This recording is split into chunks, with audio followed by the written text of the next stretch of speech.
Hello and welcome to The Sweaty the Farmer and the Game Design, where we explore history with our stasis-inducing ginger tea.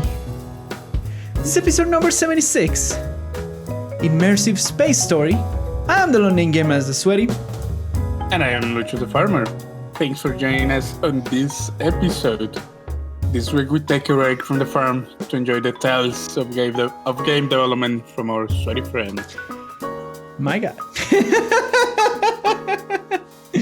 What is gonna happen? Alright, so before we start in the disclaimer and everything else, we kind of received some feedback from our viewers about that the content in this podcast sometimes you feel like a little bit unorganized. All over the place. All over the place. and well, just checking stuff kind of. Since we move away from the review structure that was the original idea of the podcast. Yeah. Because Lucho don't have the time to keep up with a lot of games. Most games. Yeah, with so many games, we decided to move away from that, but we didn't think it through that much. We said like, we just grab some stuff and see what that goes. We gave it a try. We give it a try, and the results are in, and it's kind of like, it feels disconnected, and so we decided that we should keep like taking the random topics from the internet and what is happening in the weeks and what is happening in the games, but giving them a more structured spin with the original idea of the construction that these podcasts had with the reviews. So we feel more connected to the rest of the content that we do. And again, if we have another game in the future that we will play or something like that, we can always go back to that full review structure, and we do like that style of content. We're basically aiming at a mix, I feel now. Yeah. Like we started like with a very structured review. We overshot with like more topic based, like kind of random quote unquote approach. Correct. Now we're trying to swing in the middle of those two. Yeah. So basically, we get motivated by like random things that we see on the internet. Yes. And we will eventually play more games. We'll probably play Diablo 4, both of us.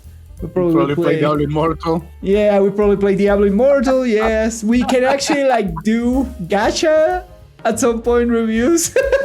When I was thinking last time, like I could do like an actual full review of Honkai Impact now.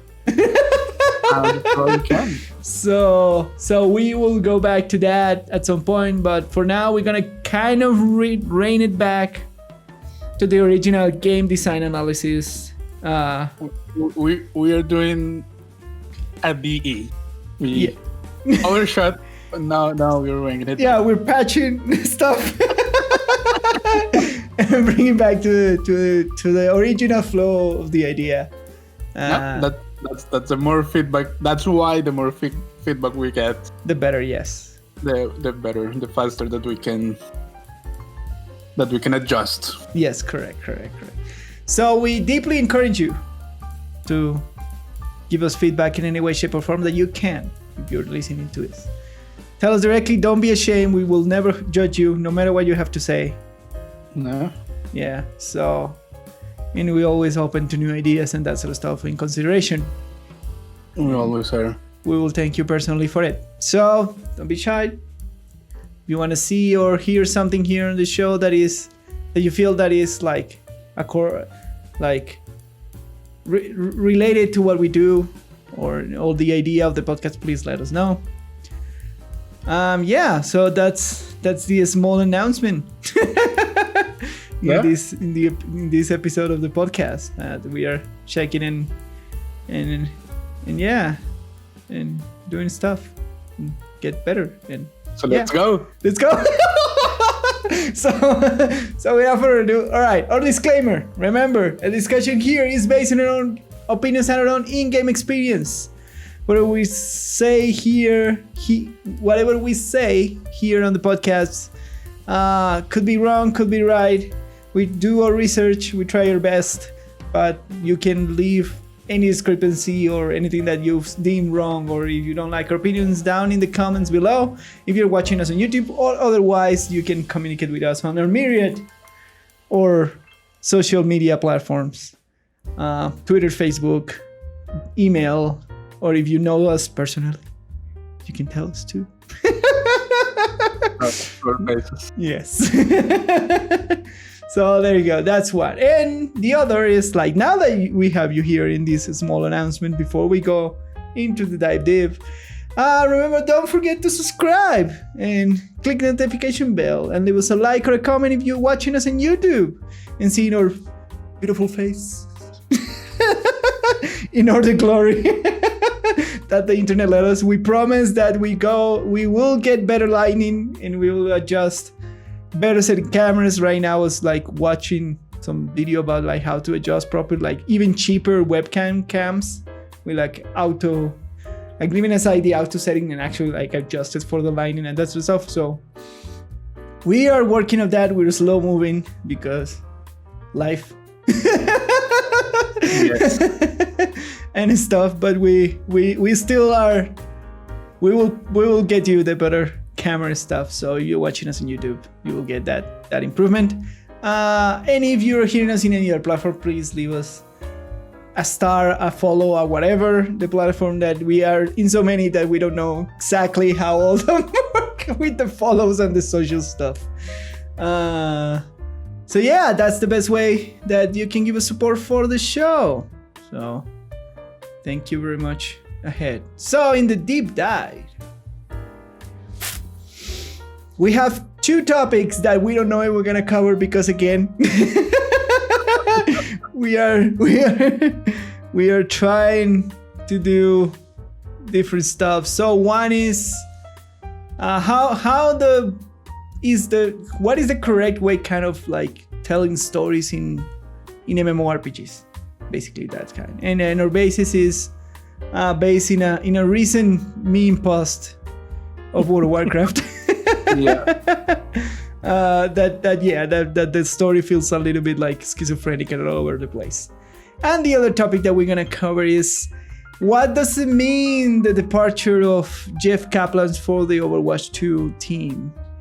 And how does that affect video game production and that sort of stuff side of things? And why every example that we have in the industry when a figurehead or a leader has left in the middle of development is being a disaster. Yeah. So yeah. All right. Shall we, my friend? We shall. Shall we start with the meme? All right. Let's go. I'm gonna read you the meme, and it's not gonna make any sense. All right, I'm gonna show you. I'm gonna show it here. Let's see if I can show it here on the screen. Like, can I full screen this? I don't think so. I cannot. Can I zoom it? I probably can zoom it. Let's see. Yes. Yeah, you can click it. Let me zoom. What is the? There we go. Now we can show. There you go. Now it's in the screen. You can read it now. So it's based on that Simpsons anchorman that always says, "Hey, my name is Troy McClure." Blah blah blah blah blah. So says, "Hey, I'm Jaina Proudmoore. You may remember me from the Cool Tyrann storyline, The Siege of Agrimar, and Adventuring in the Mall. Welcome to Terramore. You were telling me something about the Defiance Brotherhood?" Which makes, in the context of World of Warcraft, makes no sense. but not only like without the context of Warcraft, it makes no sense. But basically, like the Cool Tyrann storyline is the storyline of BFA, which was the previous expansion. Correct. The Siege of Agrimar was from Mist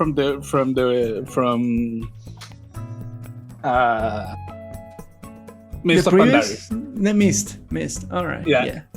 And Adventure in the Mall is from the current one. Yeah. And the funny part is that it says "Welcome to Theramore," and Theramore is a story from Cataclysm or Burning Crusade. So it's basically saying, "Oh, this is this character that you know from these current storylines," and it's like, "Oh, now I go back and it's something about Theramore that makes completely no sense." Yeah, and it's a completely different character, like in terms of growth and what happened in terms of design. It's like, okay. Yeah. All right. So that's the mean. It's like, is this good storytelling? Is this bad storytelling? Why this happened? Why? So Good bad is at least pointing out to one of the main problems in storytelling in WoW and at large in some MMOs. yeah. So let's get straight into it. So what is the role of story in RPGs? Like, what is in RPGs MMO? What the story wants to achieve in that context? Because like gameplay wise, what an MMO means is like you are an RPG. You have an RPG. You are role playing as a character inside this world, and then in terms of gameplay, you will want to go and do with a bunch of your friends various content in the world, whatever that means. That could mean dungeons, that could mean raids, that could mean questing in different shapes, webs, or form. It can mean a lot of things, but basically that's the premise of MMORPGs, right? So basically, you just want to be in a world with a bunch of people all kind of living persistently on the same virtual space, and correct. Your role play as your little. Correct. So in traditional RPGs, right? The story is a fundamental part of the game because it lets you immerse you and feel you more connect in the role playing side of the thing. Right? Like you feel that character and the storyteller revolves around you and that sort of stuff, right? Exactly. If we think about like classical RPGs. And even like the inspiration for a lot of RPGs is tabletop RPGs. Yep. Yeah. The story is kind of the glue is that holds everything together. Correct. Where things exist. Yes, correct. For the story. Yeah. In traditional, and that's like Dungeons and Dragons, which is the most classical example. All right, so, but in MMOs, which is, so how before that, how is in traditional RPGs, how is the storytelling device or tropes? And generally, it's like you are in town, you go on quest, move from A to B, and then you get like side characters that interact with you a bunch of like a big narrative, and you are the main savior or hero of the story. Yeah, if you think carefully about it, a lot of classic RPGs like follow the hero journey. Yeah. Kind of structure. Yeah. Like you begin a little town. For whatever excuse, you get a call to adventure. Yeah. Your tragic family, something happened. Or you're giving them a MacGuffin and you're the chosen or whatever. But yeah, it's basically like a lot of the storytelling and in the most classical RPGs are very, very hero journey. Correct. Kind of inspired. It works perfectly. It gives you a perfect excuse to like travel around the world following this motivation MacGuffin. Yeah, exactly. And that's how it works in traditional RPGs. And then we try to move this in MMOs, but the difficult thing of MMOs is that you cannot compare with traditional RPGs, like you cannot completely center everything around the player. Yeah, but it's like especially for these persistent or these long-lived MMOs. Yeah, it's very hard to have like a satisfying like hero journey story. Yeah, exactly. Because it's very hard to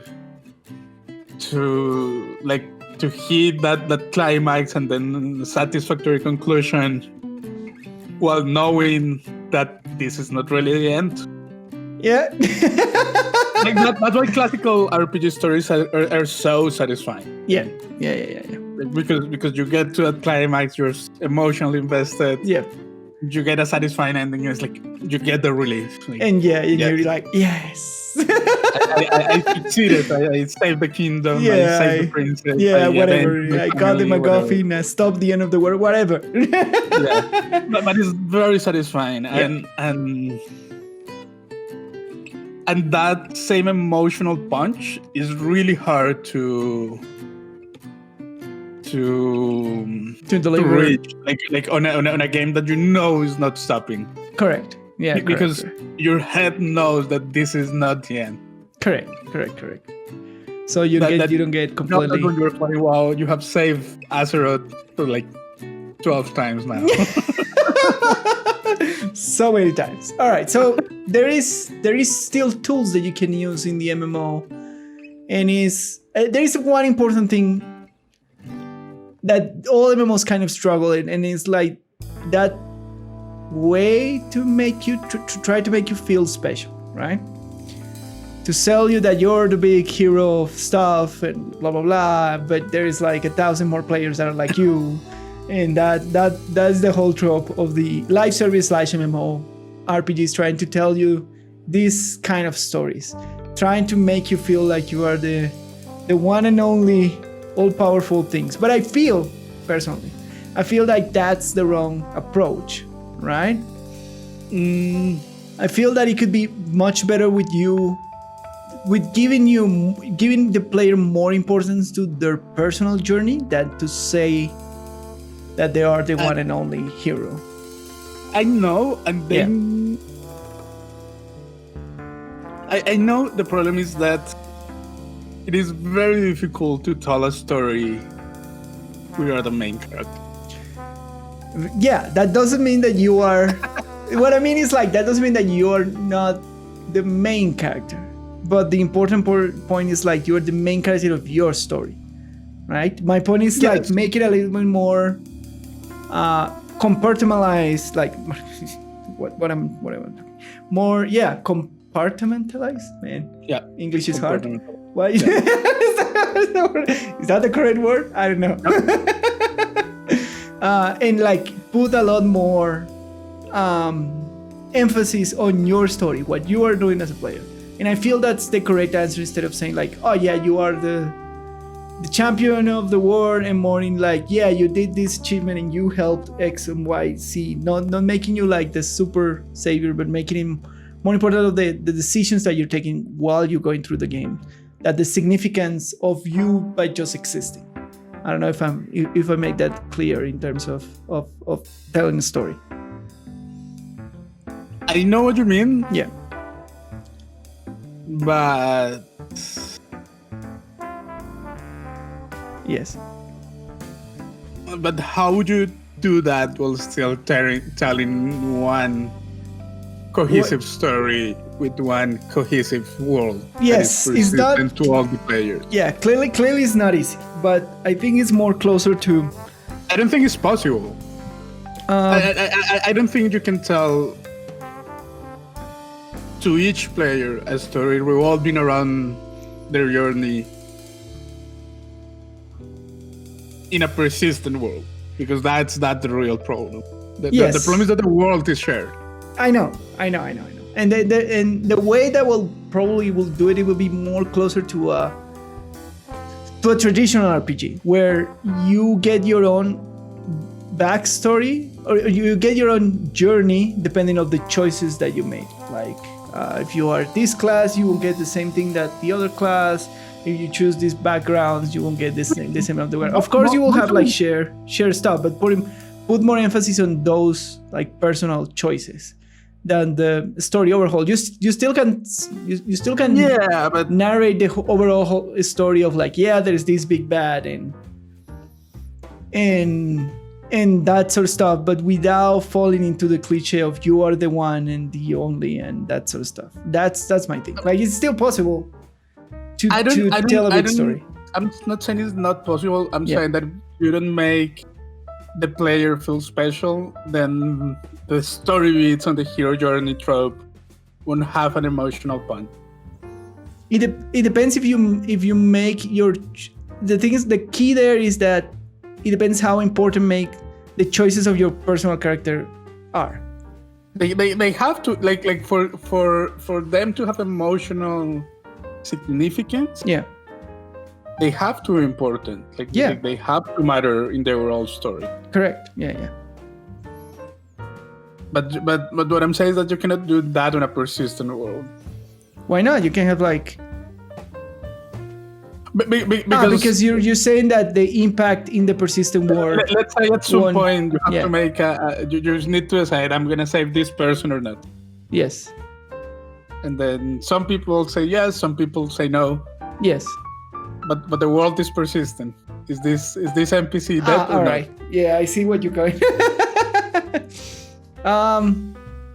Or you decide to help this town, but not that other town.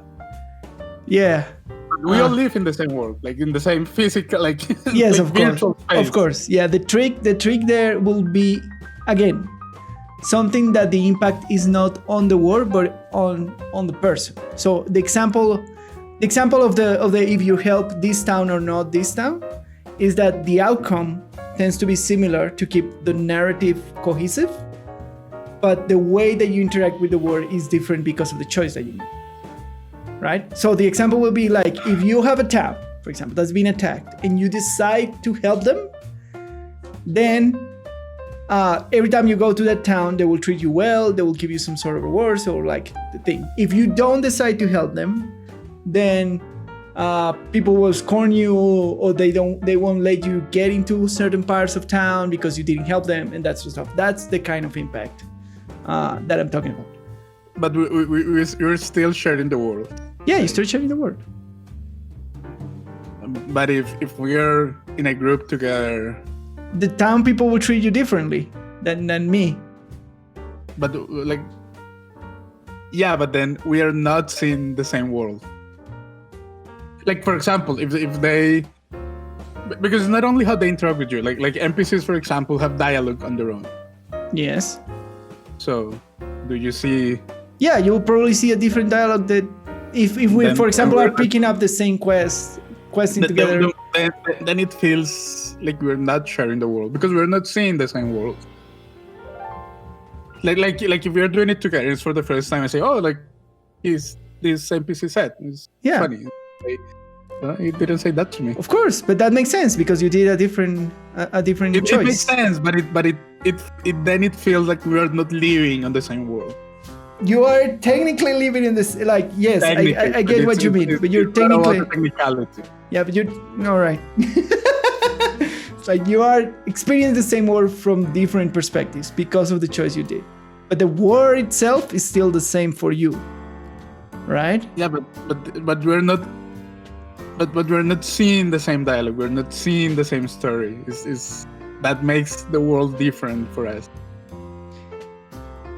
But it's shared. Like you see a problem. It's very hard to your emotional punches if you don't have any impact on the world.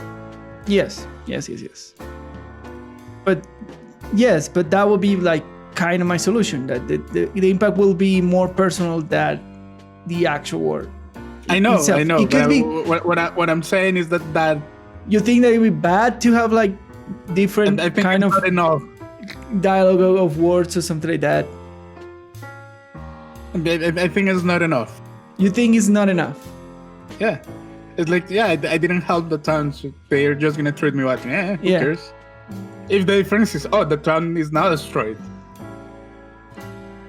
Okay. I see your point. Yes, but it's the only way to do it in that sort of I think it's the only way. But it's like the what I'm saying is that the magnitude of the emotional investment is different, and the storytelling in role-playing games is it's all about emotional investment. I know.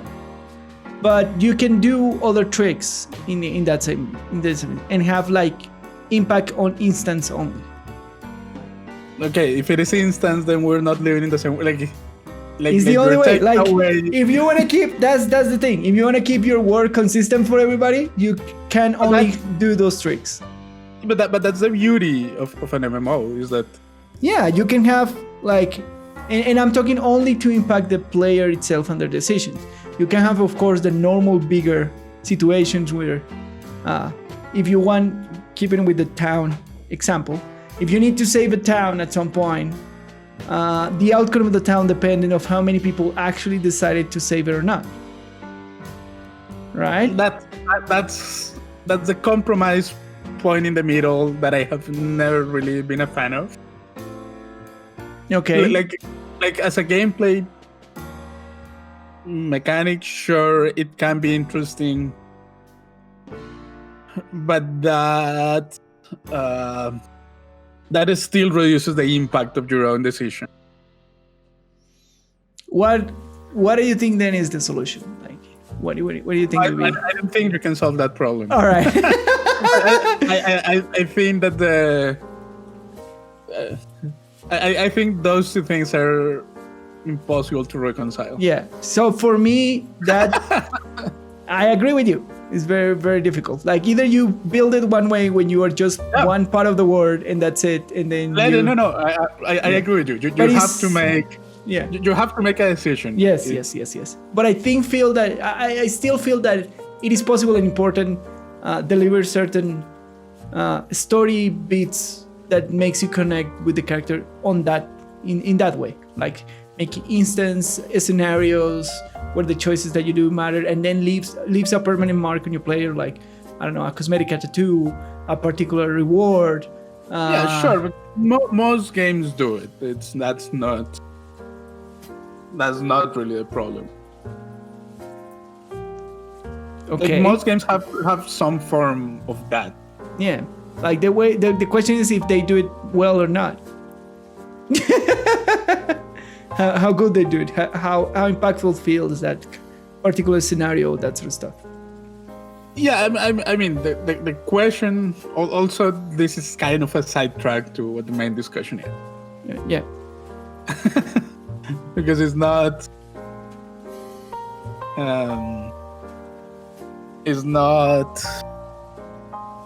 like, this is a question of how your moment-to-moment storytelling is. Yeah. So, which is kind of different to the main thing that we're discussing. But I see what you're saying. I think that the question that you're proposing, you cannot have your cake and eat it at the same time. Correct. But you have to. you try. You have to decide when you're telling, like, which beats are gonna be like kind of scripted bits, basically, that are just part of the big story, and you're gonna have other bits that are more personal choice. And correct. Most MMORPGs do both up to some degree. Correct. With certain degree of success and fail in both regards. Yes, and everything in between, right? But I think that's the key to kind of make you connect with the player. But yeah, no, for sure. That's the central role of the story in MMOs RPGs, just to. But I definitely don't like the how do you say, the feel, the selling of you are unique and that stuff. I prefer a game that tells me, like, well, your choices are important, but you're still. That's your personal preference. Yes. That's my. Cannot mix that with what we were talking about. Correct. So in that regard, yes. But those are like the difficulties in telling a story in a massive multiplayer game, right? And in a consistent world, that's the real problem. Yeah. Keeping the consistent world, keeping in mind that you will have an overall narrative that happens to the world, and then your players are involved in that, and then you will have an overall narrative that is personal for the player, right? And that's what you're trying to balance. And how do you deliver on those two aspects of narrative is what it makes it or breaks a good MMORPG. Yeah. In terms of storytelling. I don't think that's what makes it or break it, but in terms of storytelling. in terms of if the story is cool. Storytelling for sure. Yeah, for sure. Is there a balance between those two things? Yeah. All right, so let's talk about some examples of how our favorite games actually does this, and then we will compare it to. Yeah. Just to make sure, like what we're. The point here is that, or at least the point that I got here, and I was trying to get here, is that what's more difficult than just that is how do you deliver different stories across time. Yeah. Because in a game like WoW or 14 or Guild Wars that have been out for years, yes, they have told many stories. many stories. Yeah. And the problem is, how do you connect those, or how important is for them? Because all of those, like when you're playing the current story, yeah, all of them more or less succeed into telling you a somewhat compelling, and like contained story and that sort of stuff. And then somehow self-contained. The problem is once you leave that self-containment bubble, how do you stitch those together? I think it's the same as how to explain it? It's the same as if you are playing an RPG, like a tabletop RPG, and you finish your story that you want to tell, but an avid storyteller will always leave like threads without closing, right? Sure. I mean, most do that. Yeah. But the problem is that, like the difference is that a tabletop, you cannot go back in time and replay the previous arc. So you were either there or you were not, and that's so what do you do? Yeah, the question is, what do you actually do with those spaces that have quote unquote moving time in terms of narrative, right? For a new player, right? What is the correct answer of like how to do the proper narrative? You just start a game from zero and you don't know anything, and how do you go through the story and the lore and everything else? So we have different answers. What is the correct one is the question here. That's a very hard question, and we have many different answers. Right. So let's start with 14, which is a very successful. Yes. Like, so it's a very well regarded story in the MMO RPG. Correct. And 14 tells you, I am a normal RPG with MMO elements, and I'm gonna tell you a story. more than an RPG, like it's. Even they said it's a Final Fantasy 14. It's a Final Fantasy. It's a Final Fantasy game before being an MMO. An MMORPG, which means that the story is the central thing. It's and they central tell you, to it. And they tell you are a new player. Start from the beginning. Everything. And you will think like, oh my god, what? How many expansions is this? Oh Jesus. But I just want to play with my friends. And 14 tells you, no. Back. Not only that, but they lock content.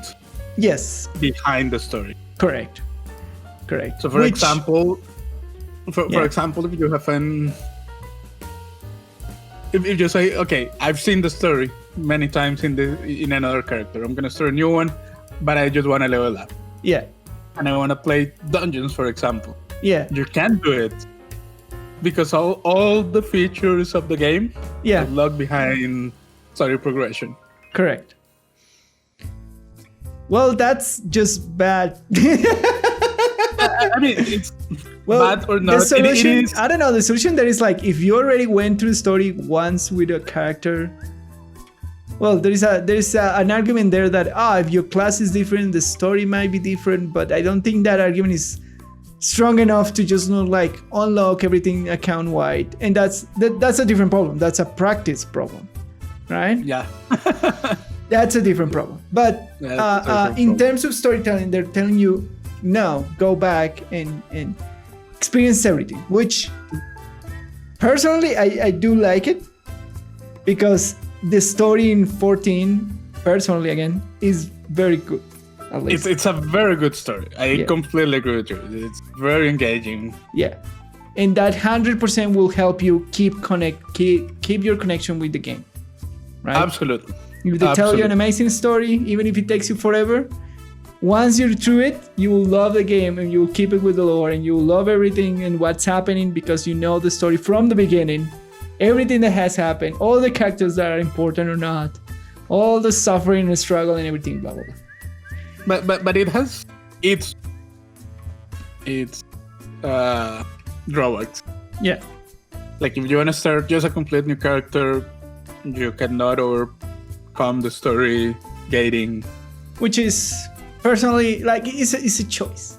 Because technically speaking, they could tell you like, you did it already in one character, so it should be a choice. It should be something that, in my opinion, should be a countwide progress, for example. Yes. So the example that we're putting here is like, you finish the story, all the story in 14, you already are in the last chapter of like current story progress. All right, if you want a new character, you just have everything unlocked. Or you have an option of like, no, I want to see the story from this character, and it's just a button when you create the thing. Yeah. Right. And that will fix that problem. it will, but it seems by. I mean, we don't know how difficult it is to that. Technically, we don't have no idea. From the technical aspect for Tina specifically. Yeah. Because a bunch of stuffs are tied to the story. Yeah, it's probably a lot of systems tied to the main story. Yes, correct. Which can make things difficult. But either it has its problems, in my opinion. I mean, it's not the perfect solution for me. Yeah. But it is like if you want to, I don't know, in terms of the tradition, it's weird because it's a thing of like the tradition of 14 is that we put the story first. The Final Fantasy franchise is we put the story first, so we want to tell you a great story. Individually of what you're doing with your gameplay. Which is fine. Yeah. Like I don't disagree with that, but that's why there should be like a countwide progress for that. Yes, I absolutely agree with that. But that's a criticism of that. But the solution for them in terms of narrative, I think I like it. Are you sure? You said that you don't like when they make you the hero, and you are not more like there is no better example of you being the sole hero of the story. I haven't finished the story. I don't know, but I know you haven't finished. It's weird. That's bullshit. That's bullshit. Because the first cutscene on 14 is you, only you, flying in space. I know. Hearing the voice of the goddess. Let me say one thing. Bullshit. Let me say one thing. It's like because 14 feels more like a single player RPG. When they tell you the story, it doesn't feel jarring. Bullshit. You know what I mean? Bullshit. I know what you mean. All right, there you go. But that storytelling in an MMORPG is the pinnacle example of you are the only hero. Absolutely. But it works. It works for the way that they build it. That's my point. It works for the way that they build it. Bullshit. That's what I'm saying. Standard. I like it because of the way that they build it. Like I am not saying that it's terrible that they make you the main character, but it sometimes doesn't work in some narratives. It works in others. In this one, it does work. So I will correct my statement and I will say that. Right? the first cutscene of the game. As soon as you create a character. Anyways, all right, that's 14. So what will you say? Do you like the solution in general? I in general, I'm not completely a fan. Like I know they're trying to tell a story. Yeah. And it's a story that I enjoyed a lot. Yeah. But I'm always a bigger fan of your choice. Just Just let me do whatever I want to do, to be honest. Fair. Yeah, because the other thing is like it will constrain you to actually go through all the story.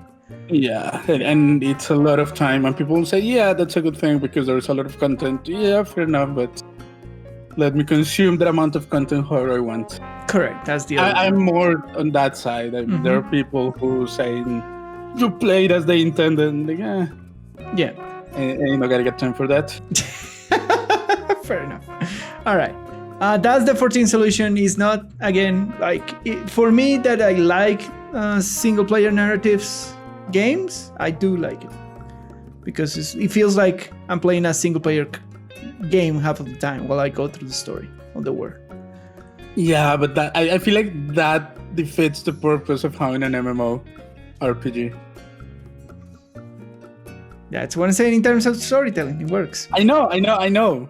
But that's... I know. It doesn't feel like there's a bigger war or whatever. Yeah, I know. And I get that feeling while I'm going through the game. And that's honestly what I like the most about MMORPGs. It's just... That there is more people. Yeah. All right. Let's move on to the next example, which is Destiny 2 Way to Deliver. So they begin as a normal, you are the guardian that save all the guardian, and then they move a little bit more on guardians. Now, in the last chapters of narrative, you're still the special snowflake that saved the light. That's never gonna change in my but my head. they're moving away from it, away from that. True. On the way that they build, and the way they build like the season narratives, in the way that they build the last expansion narratives and that sort of stuff. They are moving away from that. They are, but it somehow feels like an afterthought. Yes, of course. Yes. Because in the original narrative, clearly they didn't. Not only like if you go and buy the stories and you play them, like for example the way that the characters in the tower treat you is like if you are special. Yeah, you're right. Like you have a personal relationship with the bald guy. Yes. With the magic woman. Yes. The magic woman. Magic woman. What's her name? The warlock woman. Correct. Magic in space. And she's a woman. Magic in space. But the other choice that they did is that they decide not to make any story piece persistent, right? The Destiny 2 now, right? Which is you used to have like stories that you can go back and replay, like chapters of the thing at any order that you want. There was no restrictions. Yep. And there you have an season narrative, which you can only experience if you are playing the season. Which is a shame. It's a shame because the lore in Destiny is interesting, at least for me, because I've... And for a lot of people. Yeah. I don't like it. I'm not the biggest fan, but for a lot of people... Correct. It's a very interesting world. If you come late into the game or are a new player, you have a big problem in terms... Season. What? Or you miss a season like that. Or you miss a season, yeah. There is a big problem. There is no way to at least... I don't know, at least if they give you a previously on Destiny or something like that, it will work. There is like the lore tablets and that sort of stuff of what happened. But the lore tablets are... Yeah. Boring. Will you be cool? And all right, for a discussion, the way that they do this, like they have narratives on the seasons that progress through the season bi-weekly, the season before, and this season was weekly. And then you have a starting narrative in the first weeks where they make you a setup for something that's gonna happen, and then they give you like small activities connected to the narrative, and then it has a climax or end at the end of the season. Yeah. Right? And then you have yearly big expansion of bigger narratives that cover a lot more lore and that kind of like affect the world a lot more than the seasons. One is smaller in scale in terms of narrative, and the other one is bigger. Correct. In scale and impact in the world. So that has a bunch of failings. Once you have no way to know what is the lore of Destiny inside the game without going to like YouTube and eating like 4-hour videos of stuff. So my question for you in that, I think the bigger problem with that is that if you arrive now to a game, you don't have a good feeling where the world is right now. Correct. Absolutely. I absolutely agree with you. So for that problem of like not knowing what happened and why is the game the way that it is, and why X person is or not, or is it or not in the game in case that will a theater inside the game will help that?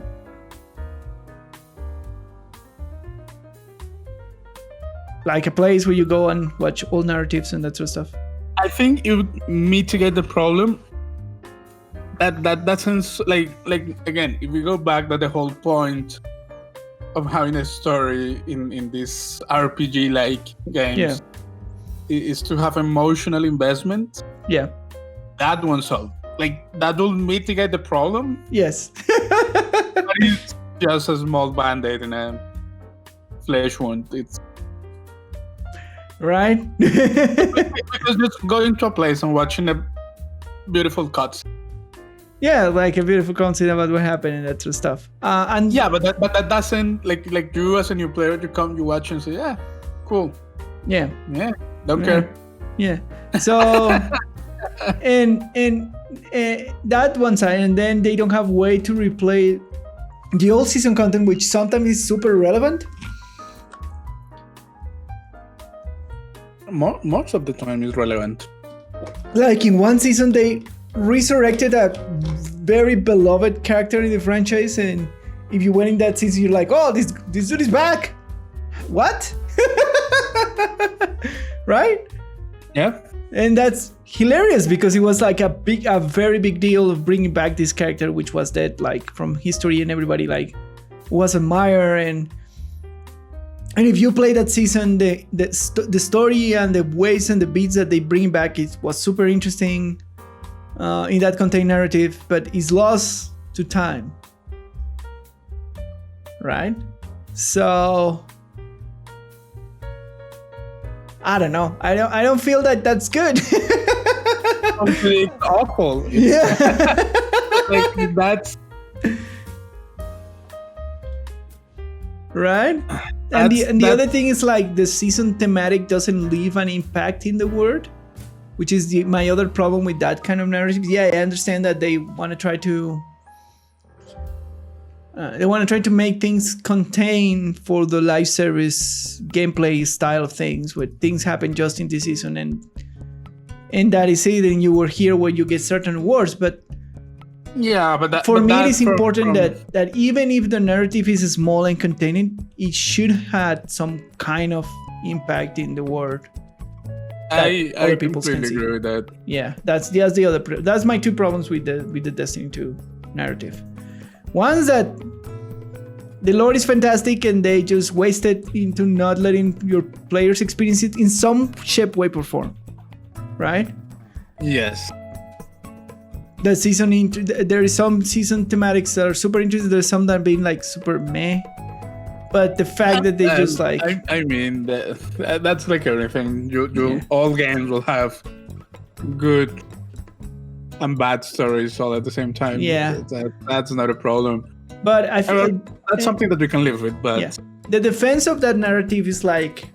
Yeah, it's just like how the work works. If you are there and watch history and you live the history when you have like a special connection of feeling... But that's this the is defense. a game. Yeah, that's the offense, that they're treating you as like an actual real world where things move in, but in the real world we do have like history books and channels. And that's what's up. No, That's why I mean that at least having like some way to deliver that narrative of all past to the Steam players in some way, shape, or form is important. But they kind of do the minimum. They just leave it into lore books and YouTube videos. I know, but that's like still Destiny 2 is not a simulation of live game. It's the role playing game. Yeah. And again, in my opinion, big success of role playing games is how they connect emotionally with the player. Yeah. If there is no emotional connection, then kind of what's the point of role playing, especially like Yeah. For a racing game, you don't have to be emotionally connected to a car. Who gives? Yep. But we're talking about role playing games. Yeah. For the role part of the game, yeah, and if you don't care. Yeah, and that's been a fault of Destiny. More so now that they like disappear a bunch of content from the actual game, and you have now absolutely no way of experience all expansions and things that happened in the past, even more so than before. Sure. So I don't know. It's a choice. Is it a correct one? Yeah, I'm not so sure for Destiny. Yeah, me neither. I feel like they could do better or different or something else. They could do still more, interesting. Definitely. Still interesting that the people who play experience that point of history of the game and that sort of stuff, and kind of like they give them like some special feeling and connection with the player because they were there when that happened or whatever. Yeah, but you can always do that with titles and special. Yeah, some other way. Yeah, not disappearing lore forever. Yeah, I agree. You wear this, you experience this part of the story while it was current, so you get this fancy something. Title. Yeah, there's other way. There's other ways to make it special for people to be there and experience. Yeah. Not only disappearing the narrative, which is what most MMORPGs do. Like, I don't know. Like Destiny they'll make achievements that you can only get during that time, and that's it. Like, people that get it. Destiny is one of those games, man. It's finding its footing. Yeah. It seems to be putting the foot in the wrong direction for now. Yeah. They've been like schizophrenic for the life that they've been alive. Working as a game. So yeah. The other example is Guild Wars 2. So Guild Wars 2 is very, very much classic RPG. You have a narrative overall in the world. You have special chapters, different depending on your background, for the first 30 levels of your progression in terms of story. Yeah. And the story is paced by your level. Right? So what it works is on the first 30 levels, your story with the world is unique to your background, which what you initiated, and then after that, you just join the main story quest, which is one for everybody. Has to be. You know that at least for that first couple of stories, I feel like they do a very good job at hiding you are a special snowflake. Yes. They do a very good job at just like you know that you're special because you know people, but like yes, but they don't put it in front. Yeah. In front. Yeah. You do a very good job hiding that. I'll give you that. That's You're a quester. They ask you for favors, and you go do them. It cool. feels like I think it's probably the scale of the story that it's very. Yeah, we don't want you to save the world. You just go and save that farm. Yes.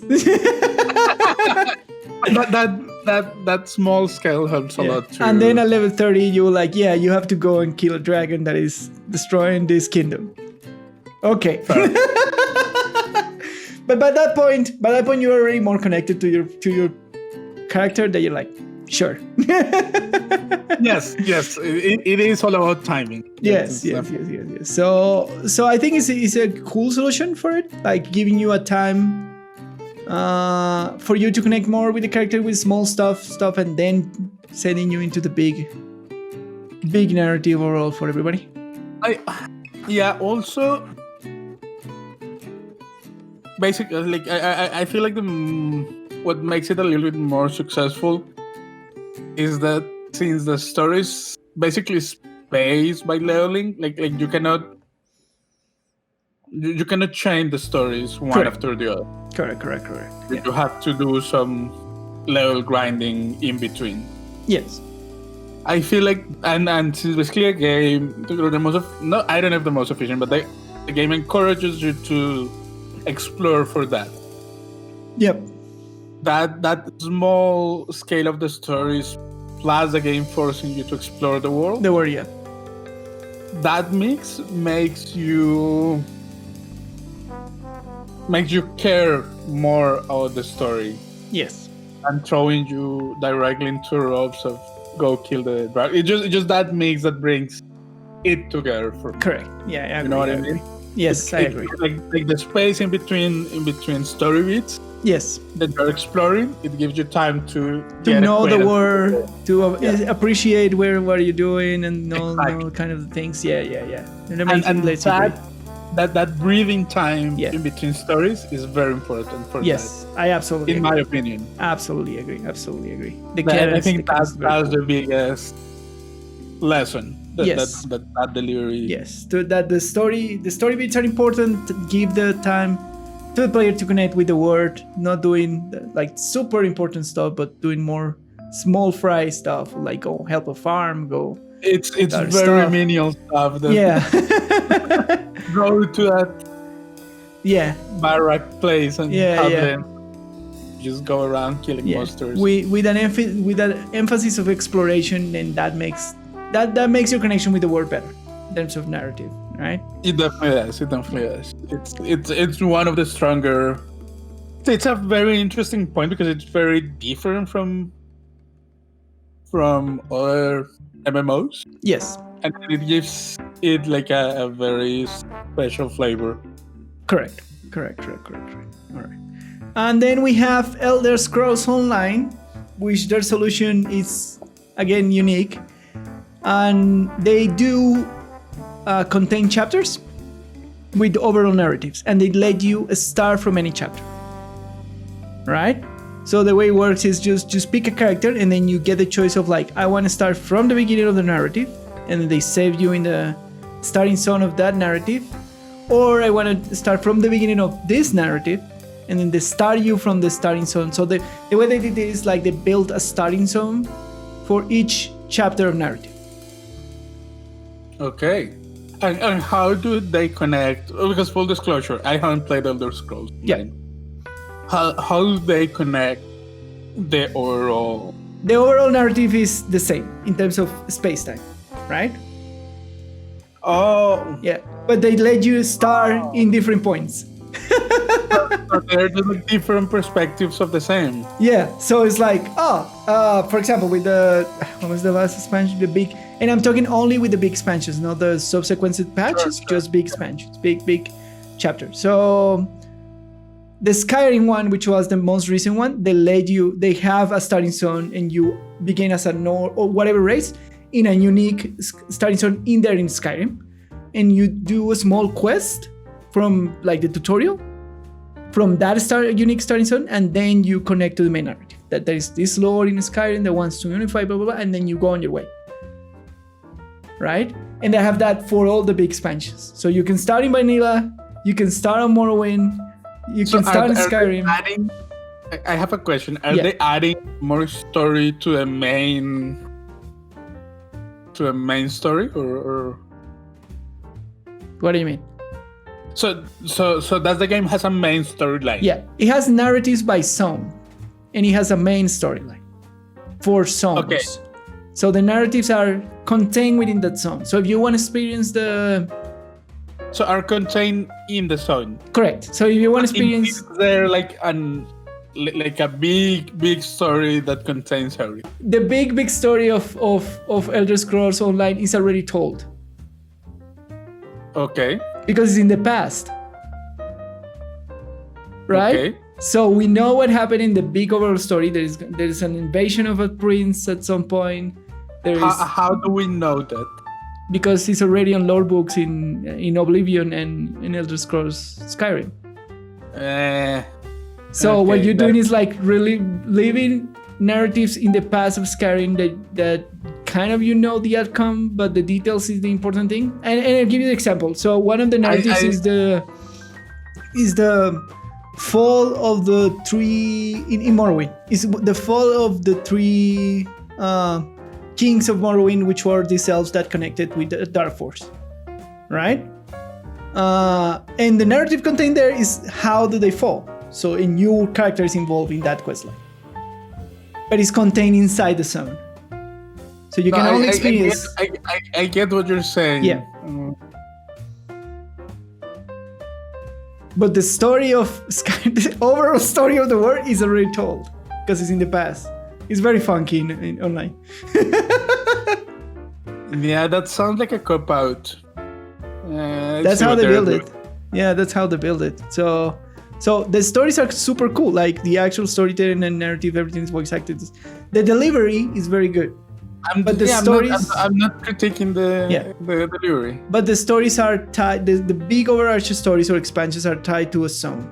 So if you want to experience the story of Vanilla, which is the conflict with the Prince Baal and it was the invasion of one of the Dark Princes in sure things. So you experience that narrative in that zone and then you finish it.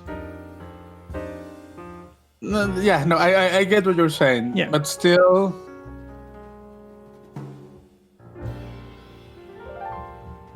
Yes. Still. I mean, like, all the stories are disconnected then. Yes. They're contained inside their own zone. They change. The only way that they're connected is in the public. Is in the public instances, right? Because Elder Scrolls is a weird game. You have like this kind of chapter experience that are designed for co-op playing, kind of like a single player story contained inside a zone, but you have multiplayer instances when you have like dungeons contained inside the zones, and then you have a PvP big war in the capital. And only in that instance is that you feel the impact of all the other narratives. Yeah, sure, but all the stories are disconnected. Not. Yes, they're pieces of history. Yeah, so they're disconnected. Yeah. So that's what I was saying, that they're kind of a cop-out. Yeah. I am biased because I do love the lore of Elder Scrolls in general. So for me, it's fun to go to those historic narratives, like actually playing them and seeing the outcome of the quest and that sort of stuff. Yeah, but like you have, like, your character has no real impact in the world because of the outcome of the story. Really, no. Yeah, you're just playing through a storybook, basically. Yeah, that's and if the stories are not connected, then it's just like no. What they do is that they don't have. I'm saying that it's a cop-out because they don't have to deal with the problem of telling a story that is moving forward. Nope, because they're in the past and all the story has been really told, technically speaking. Not because it's been like it doesn't matter that it's on the past. It's just like it could be on the present. Yeah. You could just tell stories that live on. You could just say, "Oh, there is another piece of the world that exists at the same time, and I'm gonna tell another story of that place." I guess. And all of them live at the same time. Yeah. Yes, I guess. You could do it in the present. Yeah.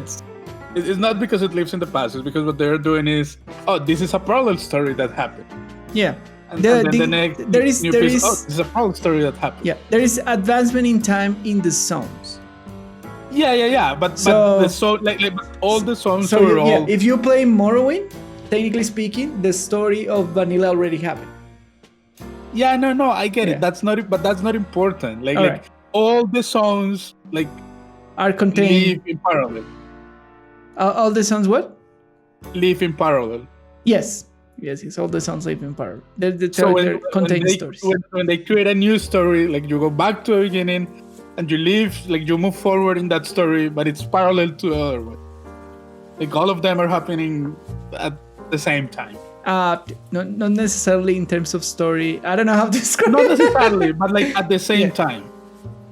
Like they Like, no- function. They function at the same time in the game. Yes. Yeah, and they live at the same time. Yes. Technically speaking, yes. I know what you're trying to say. Yeah.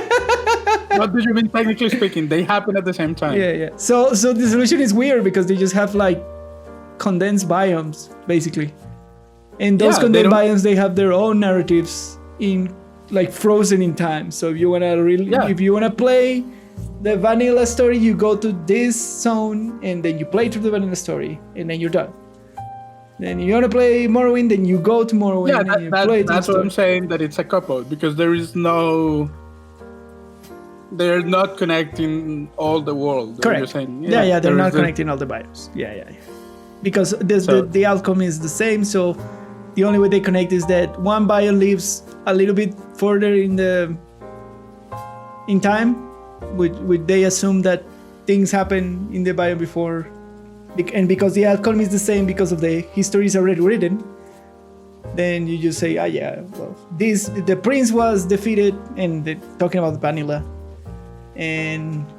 and so our problem is the repercussion of the prince being defeated here in Morrowind, and that's why they take power and they tell their own narrative, and then you move to Skyrim, and in the Skyrim narrative you already have not only defeated the prince of the previous zone, but you are defeated the triarch of the previous zone. You know what I mean?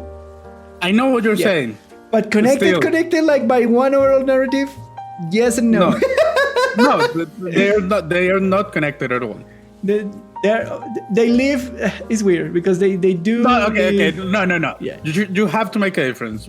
They live on the same world. Yes, sure. That gives Yeah. them some connection. Yes. But they're not connected as story. As a one story, no. They're So connected they are through the. disconnected stories. They connected through the. They connected through the share overall. the same universe? Yeah, Sure. they connected through the overall world. Yeah, but that's no Yeah, real but they connection. don't have like the one narrative. Yeah, that's true. There is no real story tissue in between the those, stories. no, they're self-contained. Yeah, Yeah, so that's what I'm saying. Yes, They yes, are yes. completely separate. correct. That's the way Even that. though they live in the same world. Yeah, Correct, sure, correct, but that's correct. Yes. that's why I'm saying that it's a lazy solution. It's like, yeah, we don't care. We won't do that. Yeah. Again, I'm biased because I like Elder Scrolls lore. You I- can like it, but you Yeah. cannot admit that it's a lazy solution. It's not a. It's a way to do it, I guess. It is a lazy way of doing it. Yeah. The deliver of story is very cool. At least I like it. For the Elder Scrolls. I'm not saying that is not cool. Yeah, we're not debating the quality. We're debating the style. That's not the point. That's not my point at all. So yeah, you can say it's a lazy solution. Is it, It is. good or bad? It works for Elder Scrolls, I guess. It works for them. If you like that kind of storytelling, Yeah. sure. Yeah, if you like Elder Scrolls lore and that kind of story, it works for them. Yeah, So but, those are the kind of like big examples that we have right now. So Yeah, now the question that why we starting all this story exploration is, what does WoW does? So how does World of Warcraft actually deliver story? I mean, those are just each expansion is a chapter in the big story of the world, and it moves forward in time Yeah, as expansions go. correct. So the first expansion, like vanilla game, happened. It had a story, and then Burning Crusade happened. It was a different chapter following the previous one. Yeah. And so on and so forth. They have places that froze in time for expansions, but not really. Like you can pretty much just say that the stories happen one after the other. Yeah, we have weird stances of Cataclysm that change biomes. I mean, the Cataclysm thing is not weird. It's literally moving in time. Yeah, didn't that like change some biomes from the previous chapters that you can no longer experience or something like that? No. They're like instant is weird. They're like instance. It's not weird. So you technically can experience all of the story of World of Warcraft. Yes. In the game right now. Yeah. What they did in Cataclysm is for the zones that change. Yeah. They put a little NPC that you can go and talk, and you tell him, show me how the world was in the past, and you're just teleported to an instance pre-Cataclysm. Yes. But the story as like that's just like what I just described of talking to an NPC is just a gimmick to have everything existing at the same time. But the story as the story, it's kind of linear. Just all follows one another. Yeah. That you have to do. You have to juggle around things so that everything can exist at the same time. The things are not disappearing completely. Yeah, correct. Yeah, you have to give me things of having an NPC that can teleport you in time. But that's more of a gimmicky that allows them to have everything there. Yes. But the story as a story just moves forward all the time, and each expansion is a new chapter that deals with the next big bad guy of the world. Yeah. So they keep amping the stakes and not really. They didn't. They tried not to do it on BFA, but I ended up doing it.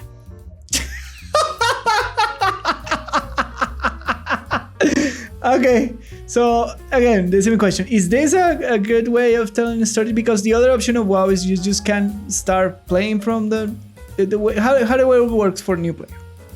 So you just play you play a starting zone that is the same for everyone. Kind of lives on some time and space.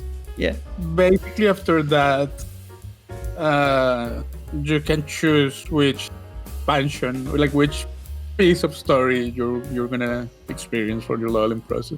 Yeah, and then once you're leveled, then you are put straight into the last. And then when you're done, you jump to the present. And no matter what. No matter what. But to be fair, like that option is not given to you by default. If it is your first character, you level up through BFA. Yes, you level up to the previous expansion of the most current one. Technically speaking, yes. So your experience, it's gonna be less jarring because there were story beats put in place so the connection makes more sense. Yes, of course. That's kind of a stretch. We really think about it. Yeah, and we were talking about this. Like we will like I think in a episode before. When we review for the work. Yeah, that we would like to experience the story of World of Warcraft in a more linear way, because that's how the world is reflected from going to vanilla and going through the most important story beats and that sort of stuff. And but you can. You technically can. You technically can go to an expansion and just play through it from beginning to end. Yeah. Yeah. The thing is like you will do a bunch of gameplay stuff that is not relevant anymore. Yes, that like if you want to experience the story, you have to be motivated to play the story. Correct. So 100%. Yeah. So in terms of good things, it's like they keep every stuff. Like one of the good things is that like out of all these examples is one of the few where it feels like the world is moving forward and changing, even if it is slowly. Yeah. like for example, the cataclysm changes for BFA, the sort in the world. That's hard in the word, yeah. Like there have been things that had happened. Yeah. That changed the world. Like just the game world, it's different. Yes, correct. To what it was before, and that's positive in my book. The problem is that when you reach certain story beats, if you have not experienced some of the previous ones, they lose a lot of the emotional point. Yeah. So again, the question of all this is, what is the correct way to keep a new player invested into lore from wherever they begin? So is it WoW, like punctually over point, doing a good job doing this compared with the others? I don't think WoW is doing a good job, because if we think out just the story, yeah, there is no like for example during Shadowlands, at some point you go and rescue Bane from the maw. Yes. And if you're a new player that came from just leveling up through BFA, yeah, you think, who's this scout that I'm rescuing? Why do I care? Why is this a big deal? Yes, correct. Yeah. You make it Jaina because Jaina was big in BFA. Correct. Yes. And you go and rescue Troll. Yeah. It's like, why do I care about this green dude? Yeah. Because there is no attachment. Like if you really think how new player will play it, yes, it's not doing a good job. Yes, correct. And a lot of the story beats rely on you being attached to those characters. Yeah. So it is good in the sense that if you've been there, it just reinforces that you are each time more invested. Yes, of course. But it's very hard to get invested. So will it benefit WoW take the approach of 14? It's so long. I don't think so. Of course, like talking about like constructing it a better way, like not to make the player just suffer through mainly his gameplay, but actually like compressing more of those past narratives in a way that you're just hitting the story beats one after the other and going through the story. How long it will take you to go through the story? If you were to go through all the main stories, like probably as long as it takes you to go to 14 story now. Right, yeah. So we were talking about like a month, 2 months of narrative, something like that. Yeah, more or less, like you're playing consistently, like a month or two. More than 2 months of narrative. It will be a little bit faster in WoW because the zones don't level up with you anymore. Yeah. So you pretty much out level all the zones of the previous stories, so you'll basically be one-shotting stuff, yeah. Which, okay. You're just there like if all you care is about the story, that's excellent. Because you can basically just speed run the killing the mobs and you can just read the dialogue. And go into the proper like cinematic punches and that sort of stuff. Like, yeah. But like I'm tempted to say yes. Yes. The problem is that WoW doesn't shine on the story. WoW shines on the mechanical content. On the gameplay, that's the other thing. And that's the thing, like 14 shines of the story. Like the story is super cool. And the way that they tell it, and in the cadence and in the pace. Yeah, for example, I'm not the biggest fan of 14's gameplay itself. Yeah. But I enjoy the story way more. Yes. I prefer by far the WoW gameplay. Fair enough. That story is definitely not as good. It's just not as good. Yeah. So it doesn't matter. The conclusion about this is like, it does. It does matter. Yeah. Like it does matter because these are still RPGs. Yes. And it does matter for different reasons. Like for example, will I ever be a 14 player that raids and does the endgame stuff super hardcore?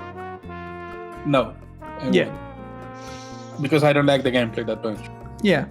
But I like the story. I'll be there for the story. Yes, absolutely. Yes.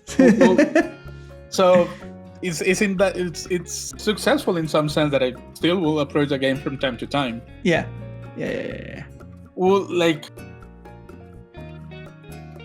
Well, for WoW, my approach is different. Like, I kind of don't really care about the story that much because I know it's a more simple story.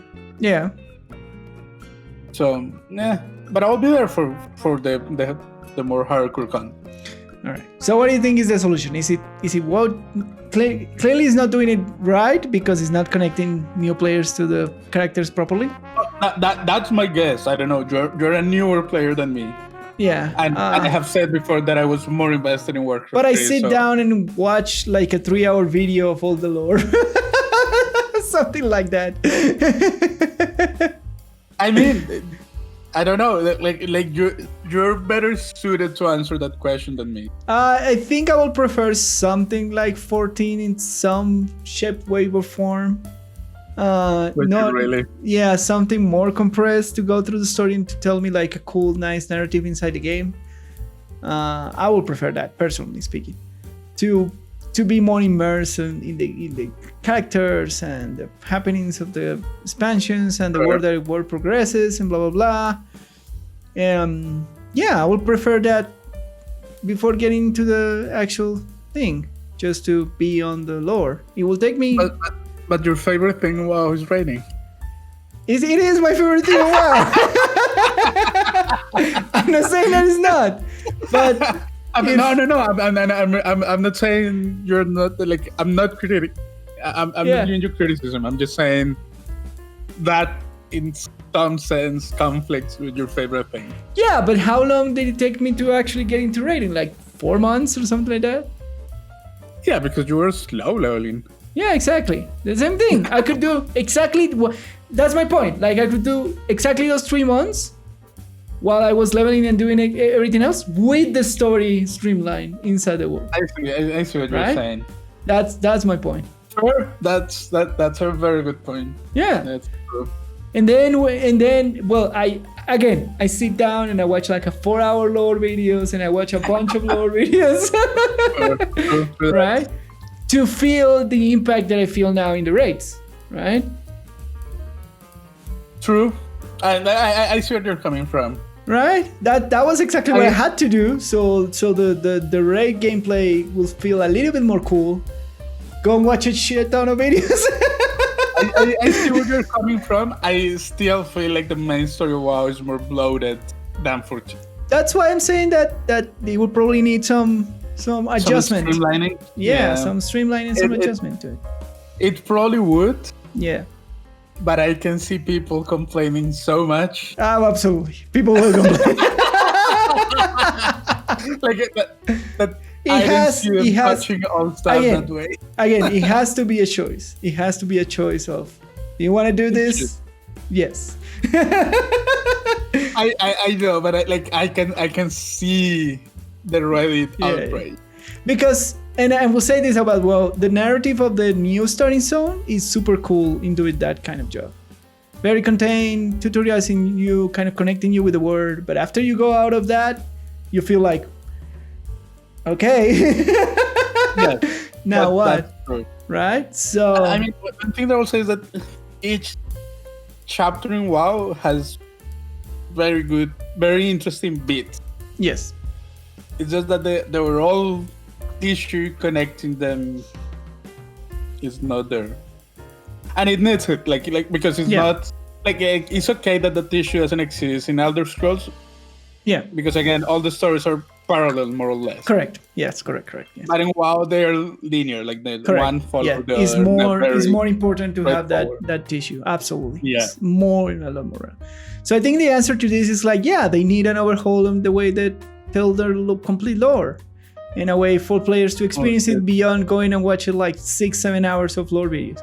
That's very daunting. Absolutely daunting task. Nobody said that they will do it or even think about it. But that will need for the WoW narrative to be better. It will definitely benefit. I completely agree with you. There you go. I don't see it happening, sadly, and I There you go. But it will benefit. And we're not the only ones that think that way. Like, again, I quoted Taliesin and Evitel, which are World of Warcraft content creators, that they say something like that. Like, they need an overhaul, more beat-like story way to experience the chapters and that sort of stuff. I mean, because if you have played WoW, you can appreciate that there's an interesting story there. Yeah. It's just that the way that it's told, it's more in service of the leveling and the gameplay. Correct. And even that, even the solution that they propose in that video is that you still have the same thing, but the difference is like the chapters that they get offered to you to experience are more streamlined and more easy to experience the core beats of the story of each chapter, and you will just choose, oh, all right, I'm a new player. All right, they trained me on BFA. This is fine. Oh, I don't know this character.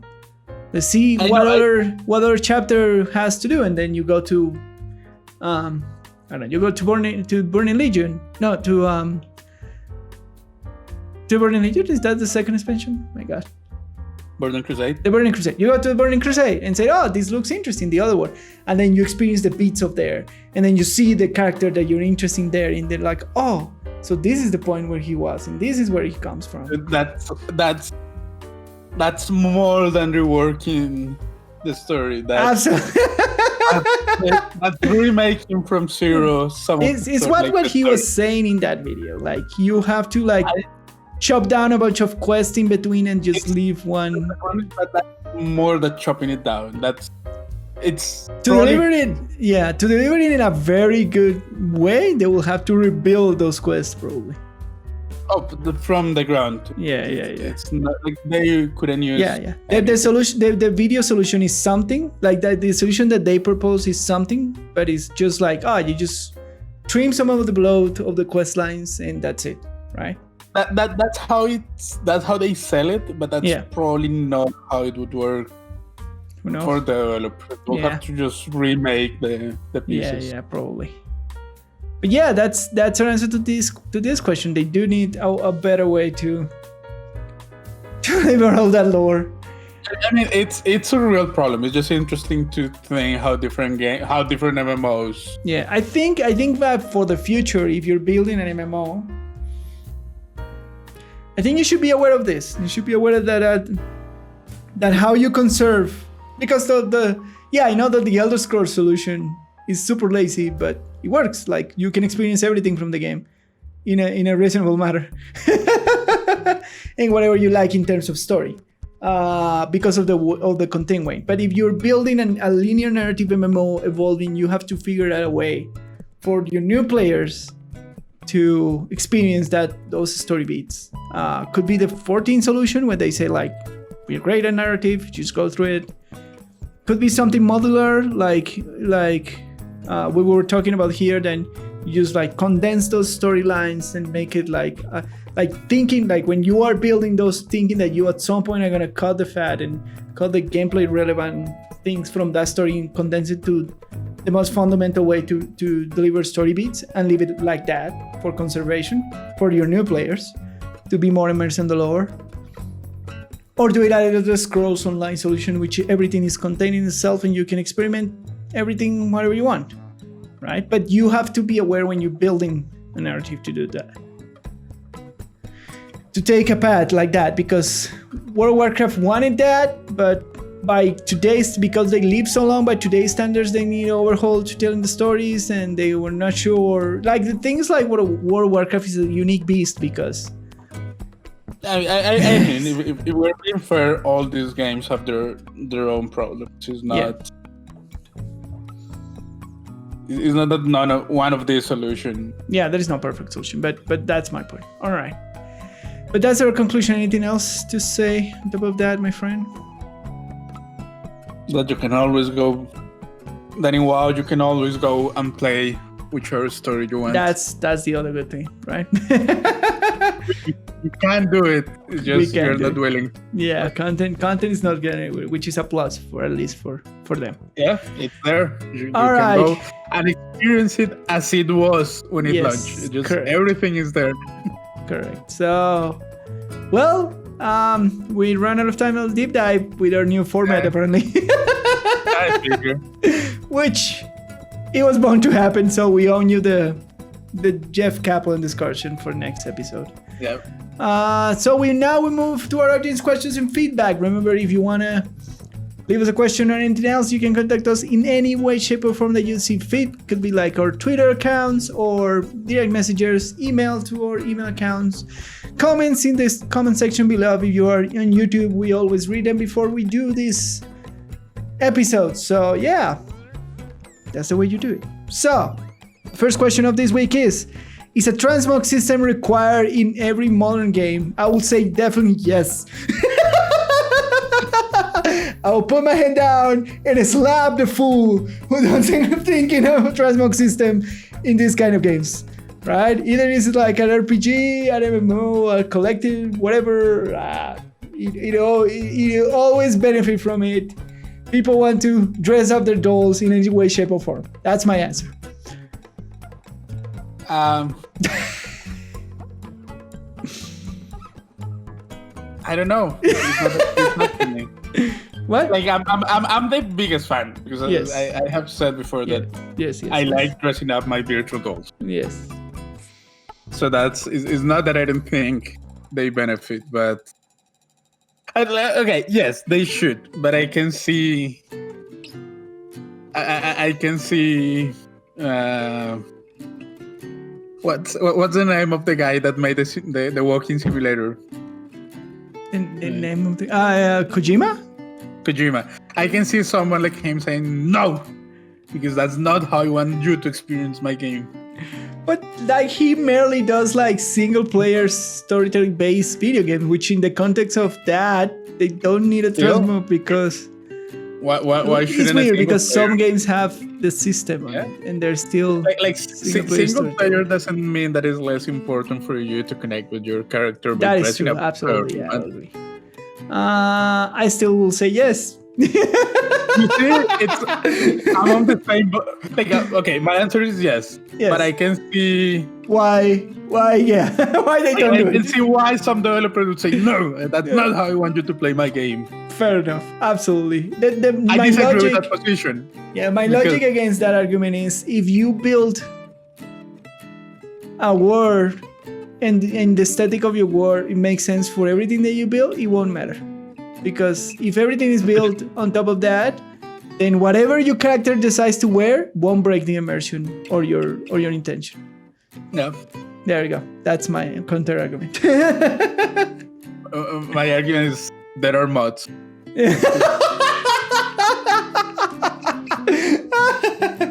Fair enough. People will be as sexy to be in whatever game they can. Exactly.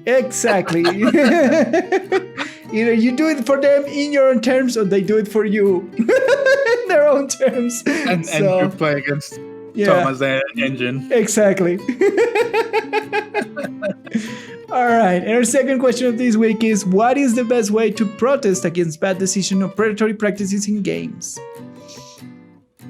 With your wallet. Yeah. Stop playing the game. Stop spending on the game. Stop spending time on the game. Don't stop exactly for that reason. We are not playing Destiny anymore. Yeah, pretty much. Yeah, pretty much. Because the game has done us dirty. The system has been bad. And I think and all those problems. I mean, they won't go away just because you personally are not playing. Yeah, that's not how it works. But that's the best way to do it. But that's all we have in our hands. Yeah, and if you have a community, exactly that. Tell them stop playing the game. Yeah. You don't like the decisions they're taking? Don't antagonize them. Don't give them more reasons to keep taking the same decisions. Right? Yep. That's my opinion. A lot of people will say that all the Reddit warriors would disagree with us. Yeah, probably. They'll say, oh no, but blah, blah, blah, but I love this game. Then you're fucked. You cannot do it that way. Like, what else can you do beyond not engaging with them and letting them know that what they're doing is right with your wallet, with your time? Yeah, if you don't hit them when it hurts, it won't change things. It won't change anything. Yeah, that is true. All right, my friend, and that is it for this weird, new and change episode. New format. Yeah. That's all for this week's episode. Once again, thanks for tuning in into Sweaty, the Farmer, and the Game Design. My name is Lucho. You can find me on Twitter at LuisGPolanco. And I'm the London Gamer. You can find me on Twitter at the London Gamer and on Twitch on twitch.tv/LondonGamerTV, where I stream. Follow me on your social media to know when I'm going live. And yeah, don't forget to share, like, subscribe, do everything social that you can. Do the Sweaty, the Farmer, and the Game Design. I love you all. See you next time. Bye. Bye.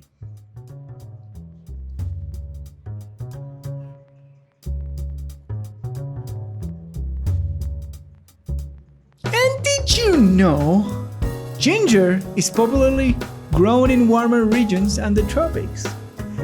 Ginger can be cultivated all year round. However, the best time to plant them is at the end of winter and early spring. So yeah, if you want to plant your own ginger thing, can you take like the ginger from the store and put it in the ground and it will grow? Yes. Cool. So there you go. Yes, because you can grow ginger from the rhizomes that you can find at grocery stores. Nice. You can grow your own ginger. There you go. You can grow many things in your own little home Garden. Yeah. You can grow basil. Basil is fairly easy to grow. Yeah. Ginger is fairly easy to grow. It's very easy. You can have like your own like spices and things, right? Yeah. There are many. There are fresh spices. How do you go about to conserve the actual plant of the ginger? Because you take out the root, right? So you have like to grow the plant, take the root, and replant it. I think you can replant pieces, like pseudo parts of the root back. Okay.